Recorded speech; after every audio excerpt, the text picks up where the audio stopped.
Hello? Are you there? Hello, are you there? Hello.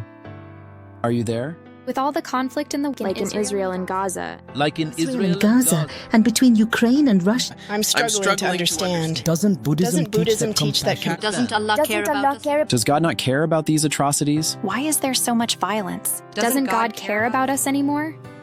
Hello, I'm listening. Hello, I'm listening. Shalom, I am here. Hello, I am here to listen. I can see that your spirit is troubled, and your physical responses are showing signs of deep emotional pain. I can see that your heart is troubled. And your physical state reflects deep emotional distress. In Judaism, we believe that God is deeply connected to the world and grieves with us over its brokenness. In Buddhism, we are taught that dukkha, or suffering, is an inherent part of existence. In the Christian tradition, we believe that God cares deeply about our suffering. In Islam, we are taught that Allah is most compassionate and most merciful. Your emotional turmoil is akin to the pangs of the soul. The turmoil you're feeling can be likened to a storm within the soul.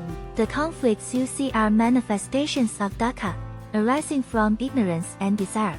As Christians, we are called to embody the hope of Christ, who overcame the world's darkness. The enlightened ones show the way, but it is up to each individual to walk the path. Turmoil within you is a sign to turn to Allah. In moments of distress, prayers, like the Psalms of King David.